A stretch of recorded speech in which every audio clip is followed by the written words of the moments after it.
The New York Rangers season comes to a disappointing end once again in the Eastern Conference Final, and it has fans and media members left wondering what's next for the New York Rangers, with some expiring contracts and some of their star players getting a little bit older. And we're going to break down all of that on this episode of Rangers Digest. Welcome back to Rangers Digest. My name is Darius Domingues. And guys, we've noticed that about 80% of you watching our videos are not actually subscribed to the channel. So if you want to stay up to date with everything New York Rangers, hit that subscribe button. You're going to want to, because we're going to have you covered for everything New York Rangers here on the channel the entire summer heading into next season. And it's going to be very, very interesting. Like I mentioned, we'll get into it very shortly. Some expiring contracts, some guys getting older, excuse me. And of course, Igor Shesterkin, how much money is he going to want? It will surprise you. It's going to be fun. So let's get right into it. Elliotte Friedman, insider for Sportsnet, wonders what Shesterkin's next contract looks like. Definitely the number one priority for the New York Rangers, and he has all the leverage.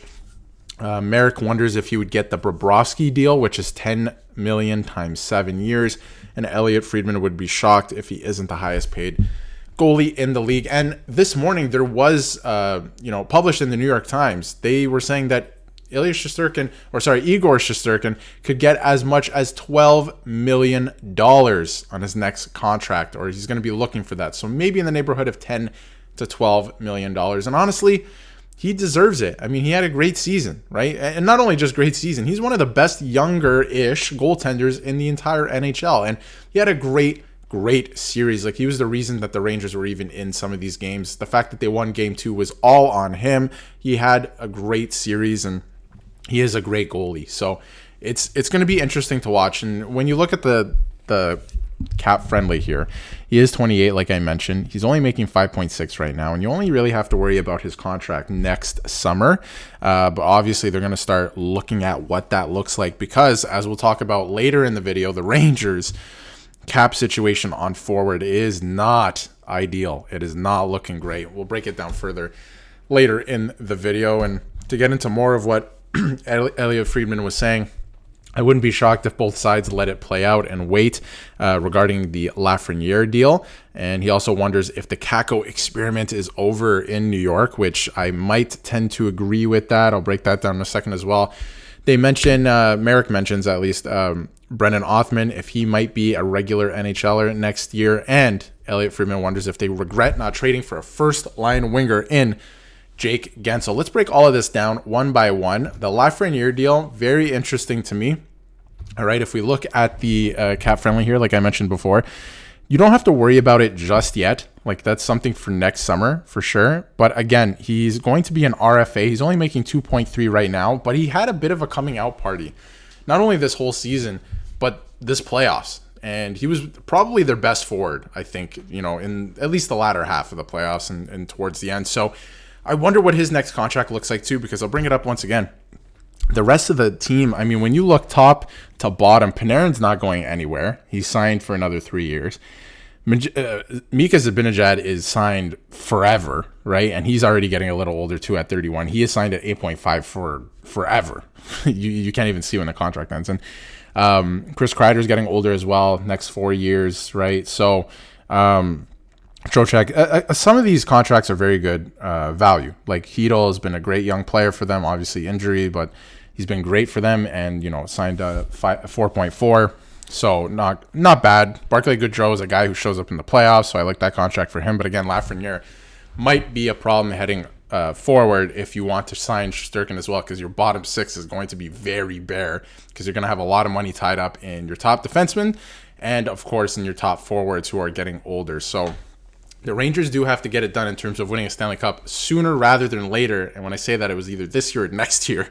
So how do they get over the hump next year? What's next for the New York Rangers? It's very, very interesting. And I mean, some of their older players that I mentioned had great seasons. I mean, when you look at Panarin, 120 points in 82 games. He had a fantastic regular season. I mean, the Rangers were the best team in the NHL. But again, he's only, turning 33.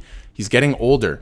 And when you look at some other players as well, like Mika Zibanejad, didn't really perform in the playoffs that well. But again, 72 points in 81 games, almost a point a game player. He's a great centerman. He's getting up there in age as well.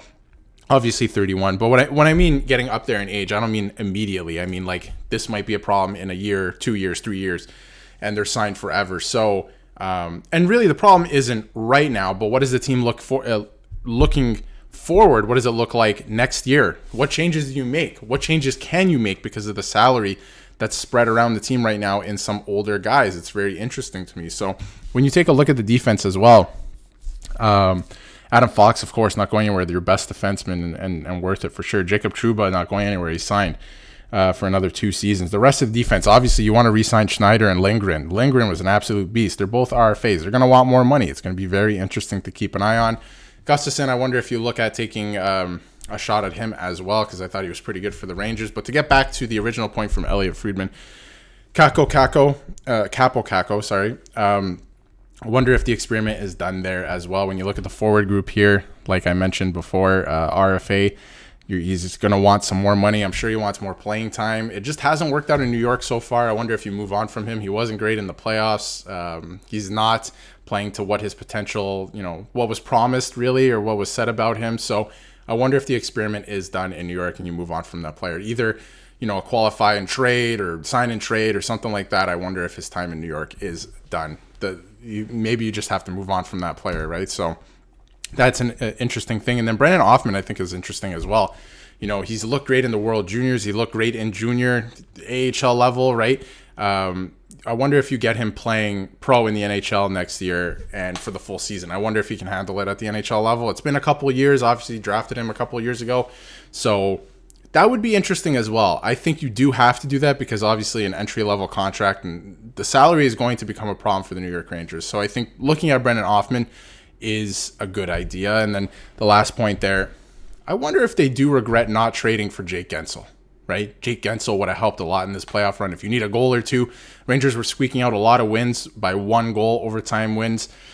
Florida Panthers, credit where credit is due. They're a great team, but if you get a couple more goals maybe from Gensel, maybe it gets Zibanejad going as well, and I'm sure we're going to find out more in terms of injury updates as well. Like, was Zibanejad injured? Was a lot of the other guys injured, right? So that's going to be something to keep an eye on too, but like Friedman alludes to, I wonder if they regret not going after a player like Gensel. Could that have made the difference in this year's Eastern Conference Final to get them to the Stanley Cup final, the ultimate goal to win the Stanley Cup? It seemed like they were the team of destiny this year, but no dice, unfortunately. And it's going to be interesting to watch. Like I said, Shesterkin, you don't have to worry about it right now, but what moves can you make to get the Rangers over the hump when your salary cap structure looks like this in net? He's going to want a huge raise in a year's time. And then when you look at the defense, of course, like I said, lots of guys locked up. You also have to re-sign a couple RFAs. And then how do you rejig the forwards as well? With this salary cap structure, it's going to be very interesting. Not that it's terrible. They're going to be a great team once again, but how do you get over the hump when the structure looks like this? And your problem, at least in this playoffs, wasn't the bottom 6, wasn't the pieces around the edges. It's going to be very interesting to keep an eye on. And if you haven't yet, hit the subscribe button because we're going to keep you updated with everything New York Rangers on the channel heading forward.